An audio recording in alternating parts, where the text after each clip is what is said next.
मेवाड़ की कहानी हिम्मत, बलिदान और अटूट सिद्धांतों की गाथा है। ये सब 8वीं शताब्दी में बप्पा रावल नाम के एक युवा राजकुमार के साथ शुरू हुआ। कहा जाता है कि उन्हें एक ऋषि का आशीर्वाद मिला था, एक दिव्य संकेत कि वह एक वंश की स्थापना करेंगे, और उन्होंने ऐसा ही किया। राजस्थान के हृदय में मेवाड़ राज्य की स्थापना की।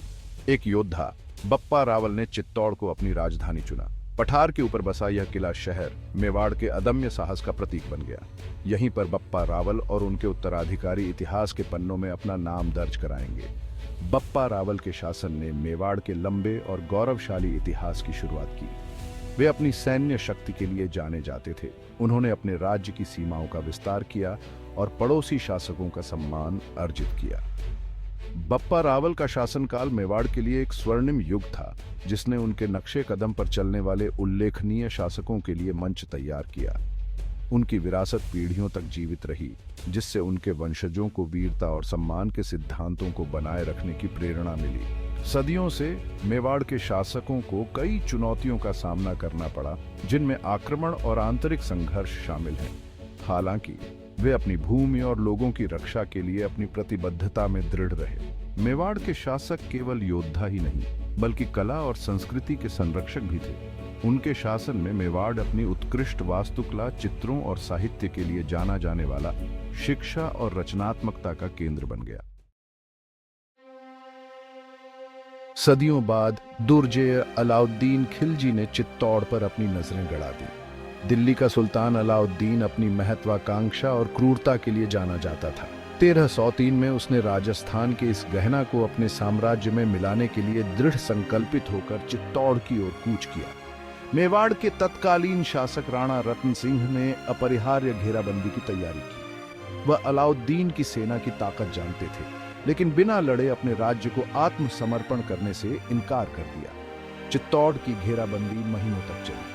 अलाउद्दीन की सेना ने किले को घेर लिया, सभी आपूर्ति और सुदृढ़ीकरण काट दिए। संख्या में कम होने के बावजूद राणा रतन सिंह और उनके सैनिकों ने अदम्य दृढ़ संकल्प के साथ हर हमले को विफल करते हुए बहादुरी से लड़ाई लड़ी। चित्तौड़ की महिलाओं ने रानी पद्मिनी के नेतृत्व में अत्यधिक साहस का परिचय दिया। उन्होंने दुश्मन के सामने झुकने के बजाय जौहर, आत्मदाह का एक कर्मकांड करने का फैसला किया। उनका बलिदान राजपूत वीरता और सम्मान के लिए उनके द्वारा चुकाई जाने वाली भारी कीमत का मार्मिक प्रतीक बन गया। अलाउद्दीन ने अंततः चित्तौड़ पर कब्जा कर लिया, लेकिन इससे पहले कि राणा रतन सिंह और उनके सैनिकों ने इसकी रक्षा करते हुए अपनी जान दे दी। हालांकि एक सैन्य हार चित्तौड़ की घेराबंदी राजपूतों की वीरता और बलिदान का प्रमाण बन गई। इसने मेवाड़ की छवि को एक ऐसे राज्य के रूप में मजबूत किया जो हर चीज से ऊपर सम्मान को महत्व देता है। राणा रतन सिंह और पद्मिनी के बलिदान की कहानी सदियों से कहीं और सुनाई जाती रही, जिससे पीढ़ियों को उनके अटूट साहस की प्रेरणा मिली। 15वीं शताब्दी में राणा कुंभा इस क्षेत्र में एक दुर्जय शक्ति के रूप में उभरे। उनकी दृढ़ता और रणनीतिक कौशल की परीक्षा तब हुई जब मालवा के महमूद खिलजी ने मेवाड़ पर आक्रमण किया। तमाम बाधाओं के बावजूद राणा कुंभा ने अपनी सेना का नेतृत्व एक निर्णायक जीत की ओर किया। अपनी भूमि के एक महान रक्षक के रूप में इतिहास में अपना स्थान सुरक्षित किया। विखंडन और आंतरिक कलह के दौर में एक योद्धा अपनी दूरदृष्टि और नेतृत्व के लिए अलग दिखाई दिया। राणा सांगा ने अपने दृढ़ संकल्प और वीरता के बल पर राजपूत वंशों को एकजुट करने में कामयाबी हासिल की। उनके प्रयासों ने न केवल मेवाड़ को मजबूत किया, बल्कि एक अधिक एकजुट राजपूताना की नींव भी रखी। उनकी विरासत एकता की शक्ति और राजपूतों की अदम्य भावना का प्रमाण है। मेवाड़ के इतिहास असाधारण वीरता और शौर्य की कहानियों से भरे पड़े हैं। इनमें महाराणा प्रताप की कहानी सबसे ज्यादा चमकती है।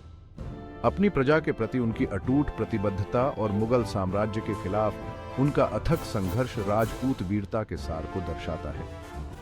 महाराणा प्रताप का जीवन साहस की किरण है, जो हमें सम्मान और बलिदान के कालातीत आदर्शों की याद दिलाता है।